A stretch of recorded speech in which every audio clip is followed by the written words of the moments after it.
প্রিয় দর্শক, গোপালগঞ্জ জেলার বর্তমান পরিস্থিতি দেখাচ্ছি আপনাদেরকে। নীরব ভূমিকা এখন, চারিদিকে নেই মিলিটারি ও নেই গোপালগঞ্জবাসী। 5 আগস্ট শেখ হাসিনা দেশ ছেড়ে চলে যাওয়ার পর ক্ষেপে উঠেছিলেন বাংলাদেশ আওয়ামী লীগ, বিশেষ করে গোপালগঞ্জ জেলার বাসী। সেনাবাহিনীর সাথে যেভাবে লড়াই করেছেন, সেনাবাহিনীর গাড়ি জ্বালিয়ে দিয়েছেন, সেনাবাহিনীর গায়ে হাত দিয়েছেন। পরেই সেনাবাহিনী নিয়ন্ত্রণ রাখতেই গোপালগঞ্জ জেলাবাসীর প্রতি চিরুনি অভিযান চালিয়েছেন। এমন চিরুনি অভিযান চালিয়েছেন কাউকে এখন দেখা যাচ্ছে না, এবং এই এরিয়াটির মধ্যে কোনো মানুষজন চলাফেরাই করছেন না।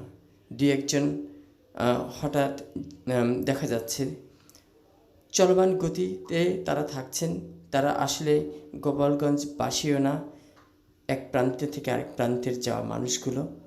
সেনাবাহিনীর সাথে হঠাৎ করে গোপালগঞ্জ জেলার বাসী এইভাবে লড়াই করাটা সারা বাংলাদেশে মানুষ নিন্দা প্রতিবাদ জানিয়েছেন।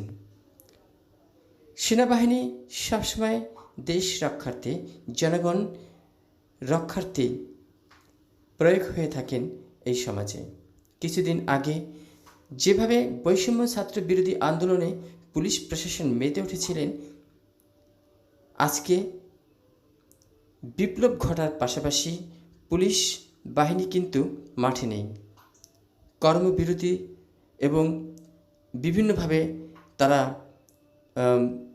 বিরত আছেন ডিউটি থেকে। বর্তমান প্রধান উপদেষ্টা অন্তর্বর্তীকালীন সরকারের উপদেষ্টা ডক্টর মোহাম্মদ ইউনূস সাহেবের নেতৃত্বে দেশ পরিচালনা হচ্ছে।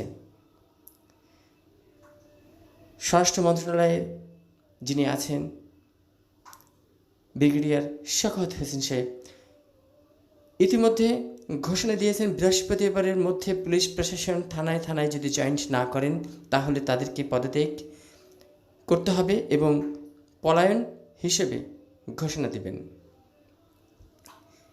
ইতিমধ্যে বিভিন্ন থানায় পুলিশ কর্মে যোগ দিয়েছেন। যে সকল থানায় পুলিশ প্রশাসনে এখনও যোগ দেননি তাদের প্রতি স্বরাষ্ট্র উপদেষ্টার আহ্বান, জোরালো আহ্বান জয়েন্ট করার জন্য। পাশাপাশি ছাত্র জনতাকে অনুরোধ জানানো হয়েছে, সাধারণ জনগণকে অনুরোধ জানানো হয়েছে পুলিশ প্রশাসনের সাথে যাতে কোনো খারাপ বিহেভ না করা হয়। সারা বাংলাদেশে সেনা টহল আছে, সহযোগিতায় আছে, যাতে কোনো বাড়ি ঘরে ডাকাতি লুটপাট না হয়। 64 জেলাতেই এমনভাবে নজরদারিতে রেখেছেন সেনাবাহিনী। ইতিমধ্যে নিয়ন্ত্রণ হয়েও গেছে, সন্ত্রাস নৈরাজ্য মুক্ত অনেক অনেক দেখা যাচ্ছে। তো এই যে গোপালগঞ্জ জেলাবাসী সেনাবাহিনীর সাথে লড়াই করেছেন, এই বিষয়টি নিয়ে তীব্র নিন্দা সারা বাংলাদেশের মানুষের, ছাত্র জনতার। মাননীয় প্রধানমন্ত্রী সাবেক ছিলেন যিনি শেখ হাসিনা, সে 45 মিনিটের সময়ের মধ্যে দেশ ছেড়েছেন পদত্যাগ করে। বিষয়টি গোপালগঞ্জ জেলাবাসী মেনে নিতে চাচ্ছেন না। কেন? যেখানে দেশ অস্থিতিশীল পজিশন, ছাত্র জনতাকে বাধ্য করা হয়েছে মাঠে নামতে, সেখানে পরিস্থিতি নিয়ন্ত্রণে রাখতেই দেশ ছেড়েছেন শেখ হাসিনা। সেনাবাহিনী, বিডিআর, র্যাব, পুলিশ সবাই মিলে নিয়ন্ত্রণের চেষ্টা করছে। কিছু কতিপয় পুলিশ জড়িয়ে গিয়েছিলেন ছাত্র হত্যার সাথে, মানুষ হত্যার সাথে। অনেক পুলিশও মারা গেছে এই জন্য। এখন আবার পুনরায় দেশ ঢালাওভাবে সাজাতে হবে।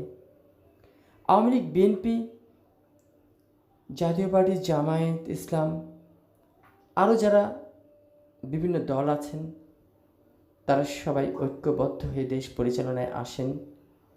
কিভাবে ভালো হবে, হিংসা বিদ্বেষ প্রতিহিংসা ছেড়ে দিয়ে দেশ পরিচালনায় আসতে হবে। বাংলাদেশে বঙ্গবন্ধু শেখ মুজিবুর রহমান, জিয়াউর রহমান, আরও যারা নেতৃত্বে আছেন, তারা কেউর চেয়ে কম নয়। সবাই অবদান রেখেছেন বাংলাদেশ প্রতিষ্ঠায়। কাউকে কেউ ছোট করে দেখলেই সেটাই প্রতিহিংসায় চলে যায়। এই প্রতিহিংসামূলক রাজনীতি ছেড়ে দিয়ে সুন্দর একটি দেশ করতে সবাই ঐক্যবদ্ধ হওয়ার আহ্বান জানাচ্ছি সারা দেশবাসী। আজকে সাংবাদিক কেন হত্যা হবে? সাংবাদিক তো স্বাধীনতা। সাংবাদিক যা হয় তাই তুলে ধরে। কেন সাংবাদিক মারা যাবে? যেখানে পুলিশ জনতার বন্ধু, কেন পুলিশ জনতাকে মারবে? জনতা পুলিশকে ঘৃণা করবে। আজকে সেনাবাহিনীর সাথে যা হয়েছে তা কি ঠিক হয়েছে? সাধারণ জনগণের নিরাপত্তায় যে সকল প্রশাসন থাকেন, সেই প্রশাসনের প্রতিও আহ্বান, জনগণ আপনাদের দিকে তাকিয়ে থাকে নিরাপত্তার জন্য। সে পুলিশ, র্যাব, ডিবি যেই হোক, কেন আমাদেরকে আয়না ঘরে যেতে হবে? বন্দি থাকতে হবে আয়না ঘরে, বন্দি থাকতে হবে জেলে, বন্দি থাকতে হবে টিভির কাস্টডিতে।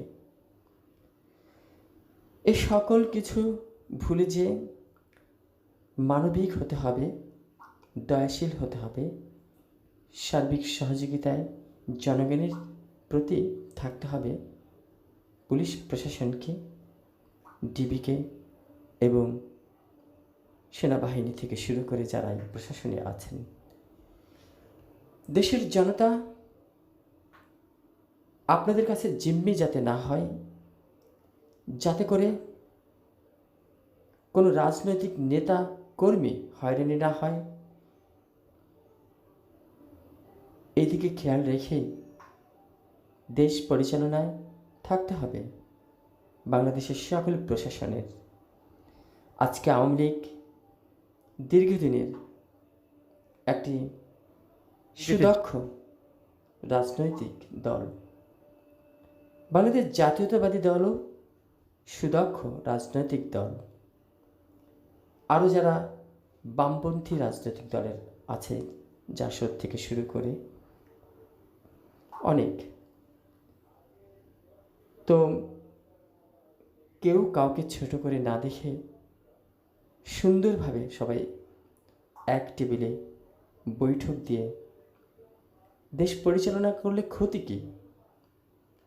কেন কেউ থাকবে জেলে, কেউ থাকবে প্রাসাদে? এমনটা নয়। এদেশ গণতন্ত্রের দেশ, এদেশ স্বাধীনতার বাংলাদেশ। স্বাধীন বাংলাদেশে এমন রাজনীতি চলতে পারে না যে রাজনীতিতে প্রতিহিংসা থাকবে। আয়না ঘরে থাকতে হবে দেশের জনগণকে, রাতের অন্ধকারে তুলে নিয়ে যে কিডন্যাপার স্টাইলে টাকা দাবি করতে হবে এবং টাকা না পেলে মেরে ফেলতে হবে ইলিয়াস আলীর মতো। কোনো মানুষ যেন আর হত্যা না হয় পতেঙ্গা সমুদ্রে, যেন আয়না ঘরে যে পচে গলে মরতে না হয়, হাহাকার করতে না হয় পরিবারের, রাজপথে গুলি খেয়ে ছাত্র যেন আর ছটফট করে না মরতে হয়, যেন মরতে না হয় আর কোনো মায়ের সন্তানকে। আপনারা যারা দেশ পরিচালনা করছেন, সে আওয়ামী হন আর বিএনপি হন আর যেই হন, আমরা জনগণ সঠিকভাবে ভোট দিতে যাব, আপনাদেরকে নির্ধারণ করব। আপনারা ক্ষমতায় থাকবেন 5 বছর, 5 বছর পরে থাকতেই হবে জোর করে ক্ষমতায়। এই সিদ্ধান্ত থেকে সরে দাঁড়ান, সে আওয়ামী লীগ হন আর বিএনপি হন আর যেই পার্টি হন, আপনারা পুনরায় নির্বাচনে আবার আসবেন এই কামনায় আমি শাহ আলম সম্রাট রিপোর্টার।